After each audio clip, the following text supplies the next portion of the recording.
I just want to talk to you about cortisol for a second. So, cortisol is the hormone that is released by our bodies when we get in stressful situations.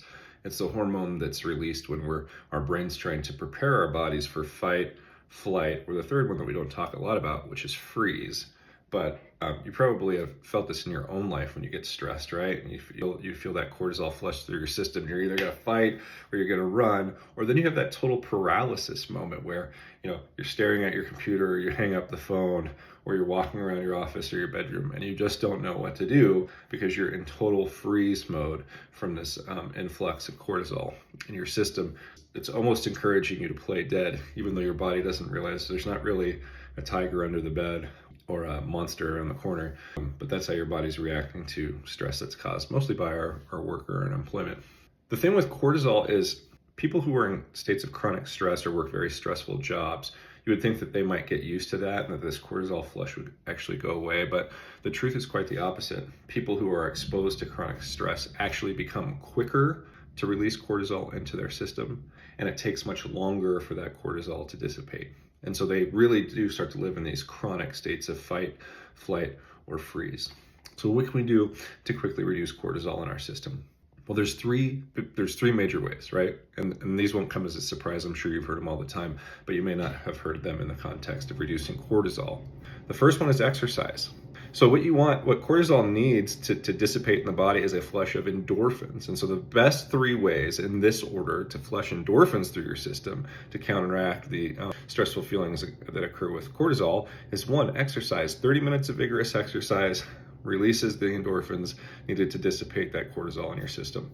Two, laughter. Right? Laughing is the second best way and quickest way to release endorphins into your system and dissipate the effects of cortisol. Number three is a meditative or prayer practice. Connecting with your breathing, going to your center, going to source or whatever, going into a mantra and trying to reduce some of the negative thoughts that are looping over and over in your head. That is the third best way to reduce cortisol and release endorphins into your body. The thing about this is that cortisol that's really important to remember is that if you are dealing with people who are in a chronic state of cortisol flush or they're in a chronic state of stress, they're not really the most rational people. I would say that they're almost equal to, maybe not equal to, but close enough to people who may be intoxicated or drunk or high, right? You're not in a state where you can make rational decisions. You're largely in a state where you're reacting. And those reactions are coming again with that feeling, that need to fight, that need to run, or that feeling that you might just freeze and do nothing. And so if you are someone in a chronic state of stress and you feel those feelings of fight, flight, or freeze, know that when people like me encourage you just to go exercise for 30 minutes a day, it's not because we think we're some awesome health influencers. It's because we understand that a practice of exercise is what releases those endorphins that helps flush that cortisol out of your system. Second, surround yourself with people that make you laugh, right? That you just love to be around. Because not only does it feel good, not only is it healthy, but it actually reduces the cortisol flush in your system too. And so having a group of people around that makes you feel good and make you laugh is really a matter of better health, which is interesting to think about. And then again, that third practice of meditation, prayer, or yoga, or anything like that puts you in a rhythm but helps you break some of the repetitive thoughts that go on in the head, even after the stressful situation, that continue to flush or reinforce that cortisol response. It's funny because we talk about like relationships with people too. And I was thinking about this, if you're entering a relationship with somebody and you're thinking about like, well, what are my deal breakers, right? You might want to look at deal breakers in terms of one, does this person exercise?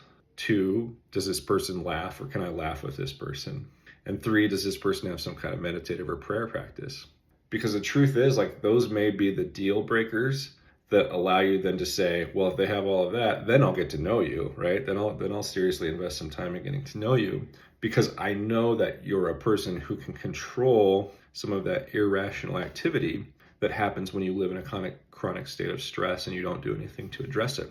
And so if you want to have good, healthy relationships with people, or you're looking to start a relationship with somebody, it may be worth considering whether they have those top three things incorporated into their lifestyle, because then you know that when you do get into stressful situations or contentious situations, that when you and your partner have this practice of exercise, laughter, and meditation, you're more likely to be able to solve problems faster and not let them get out of control and approach them in a more rational and thoughtful way.